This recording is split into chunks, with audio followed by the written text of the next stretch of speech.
How does Washington's use of rhetoric advance his purpose? In this lesson, you will learn to determine the author's purpose by analyzing the use of rhetoric. Let's review. We're remembering that Chapter 1 from Up from Slavery is an autobiography of a former slave. We're also remembering that authors always have a purpose. As a hint, most often it has to do with power or beauty, or something related to those two ideas. And thirdly, we're remembering that authors advance their purpose by skillfully using rhetoric. Rhetoric can be defined as the art of speaking or writing effectively. Step 1. Reread the text and notice powerful rhetoric. Step 2. Brainstorm what effect each piece of rhetoric has on the reader. Step 3. Ask yourself, what purpose could the writer have in making the reader feel that way? So for step 1, I'm first looking at this paragraph when Washington is referring to his father. And as I reread it, I'm especially looking at his last several sentences where he's referring to his father. I'll start in the middle. Whoever he was, I never heard of his taking the least interest in me or providing in any way for my rearing. But I do not find especial fault with him. He was simply another unfortunate victim of the institution which the nation unhappily had engrafted upon it at that time. These words stand out to me as rhetoric in particular because he's using these terms in the image of an unfortunate victim to de-emphasize the role of his father and in turn emphasize the role and the power of the institution of slavery. So it's really interesting. You would have thought his father, a white man in that time, would have a lot of power and that someone writing about it would give him that power. But instead, he's de-emphasizing his father's power and making him seem just an unfortunate victim, just a passive participant in the situation. In the second example, Washington is referring to a time when his mother took some food and it could have been understood that she had stolen. It was just in order to feed her children. So in the middle here it says, but taking place at the time it did, and for the reason that it did, no one could ever make me believe that my mother was guilty of thieving. She was simply a victim of the system of slavery. So you see again, Washington is de-emphasizing the role of, in this case, his mother, and in turn putting a lot of power on the institution of slavery. You also have the repetition of that word victim, which is giving it strength, such that the people involved in slavery are really de-emphasized. They're just passive participants, whereas the institution of slavery is the thing that's really causing all of this. The third example is when Washington is actually writing about slavery in general, and he makes a very interesting shift. He writes, then when we rid ourselves of prejudice or racial feeling and look facts in the face, we must acknowledge that notwithstanding the cruelty and moral wrong of slavery, and he continues on. The point that I want to draw your attention to is those two words we. He's shifted from using the first person singular I to using the we, and that stands out to me as a very interesting shift. There are two other pieces of rhetoric that stand out to me. Get entangled in the net of slavery and got its tentacles fastened. These images really carry a lot of meaning. So in my notes here, I'm going to jot down for powerful rhetoric the imagery of both that net of slavery and the tentacles, and then also that shift from the first person singular to the first person plural as very interesting. So now I've noticed several examples of powerful rhetoric.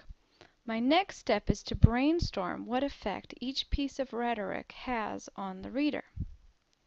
So here's the first one I picked out about the father being the unfortunate victim. And I'm just going to summarize for myself, saying, so that first piece of rhetoric is really saying that his father was just an unfortunate victim, which means to me that, or excuse me, the effect that it has on the reader is that it's surprising, it makes this white father figure look all right. It wasn't really his fault. The second example is about the mother. She was simply a victim of the system of slavery. Now, my brainstorm of what effect that has on the reader is that, again, it's surprising.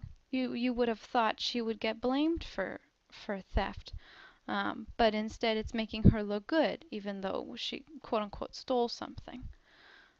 And then in my third example of rhetoric, with the entangled and the tentacles and the use of the word we instead of I, that first person plural, my thought is that the using of the imagery net and tentacles, it's building up this picture of slavery as a big evil monster. It's shifting, and excuse me, the shift from the first person singular to the first person plural it's really calling the audience together.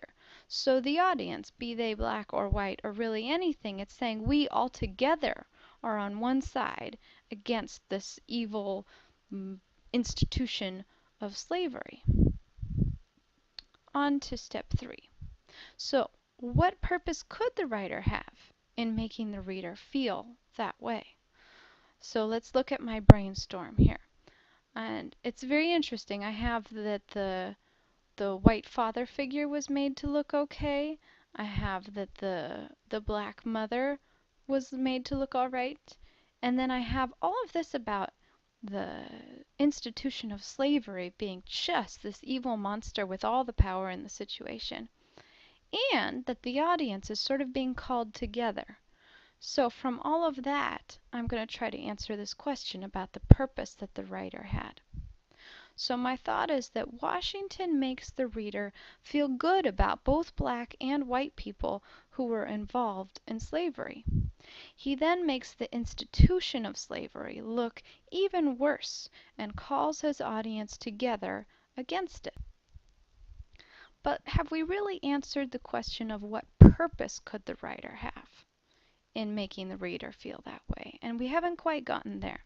So we'll take it one step further. You see here, this is what I had just jotted down. But in order to really say what Washington's purpose is, let's see. Washington does this because he is trying to heal the damage in relations between white and black people. He is assuaging or easing, mending the fear and the hate on both sides in order to help black people rise up in our society. So, how does Washington's use of rhetoric advance his purpose? Washington's use of rhetoric advances his purpose by persuading his audience to feel comfortable and united with people of the other race.